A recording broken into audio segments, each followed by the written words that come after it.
አንድ ጊዜ አንድ ዘመዴን ጠየቅኩት፣ ትልቅ ሰው ነው እና እስቲ ህይወት ካስተማረች ነገር አንድ ነገር ብቻ አስተምረኝ ንገረኝ አልኩት። እንደዚህ አለ፣ ባለፈው ዘመኔ ስመለከት ችግር ውስጥ የገባሁባቸው ነገሮች፣ ያጠፋኋቸው ነገሮችን ዞር ብዬ ስመለከት ችግር ውስጥ የገባሁት በማያገባኝ እየገባሁ ነው።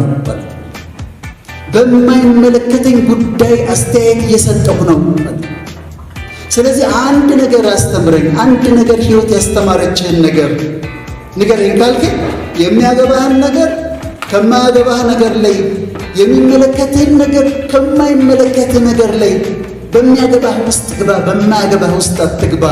በሚመለከትህ ጉዳይ ላይ አስተያየት ስጥ፣ በማይመለከትህ ጉዳይ ላይ አስተያየት አትስጥ።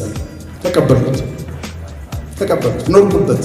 በጣም ይገርማቸው ተሰሎንቄ መጽሐፍ ላይ ማይንድ ዩር ኦን ቢዝነስ ይላል መጽሐፍ ቅዱስ።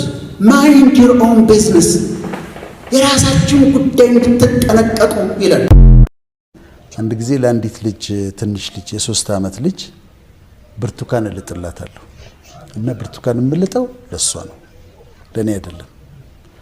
ከዛ እንደዚህ እየላጥኩላት ግልጬ ልሰጣት እንዲህ እየላጥኩላት እያለ ስጠኛለች። እየላጥኩልሽ ነው አልኳት። ከዛ ትንሽ ቆየችና ስጠኛለች። እየላጥኩልሽ ነው እኮ ላንቺ ነው የምልጥልሽ አልኳት። ከዛ ሶስተኛው ላይ እሪ ብላ ለቀሰች፣ ስጠኝ ብላ። እኔ ምን እያረኩ ነው? የሚበላውን ከማይበላው እየለየሁላት ነው። ልጬ የሚበላውን ፍሩቱን ለይቼ ልሰጣት ነው።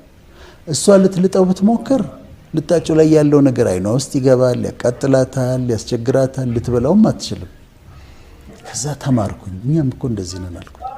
እግዚአብሔር በሰዓቱና በትክክለኛ ጊዜ ለይቶ ልጦ አሳምሮ ሊሰጠን ይፈልጋል። እኛ ደግሞ ከነልጣጩ ካላመጣ ለምንድን ነው የምትዘገየው? ለምንድን ለኔ የማታረገው? እኔን አትወደኝም፣ ለነሱ እንዲያደረክ እንላለን። ግን ታይሚንጉ ፐርፌክት ነው። ፈቃዱ ፐርፌክት ነው። ታይሚንጉ ፐርፌክት ነው። ትልቁ የሰው ልጅ ሊጸልይ የሚችለው ትልቁ ጸሎት ፈቃድ ትሆን ነው።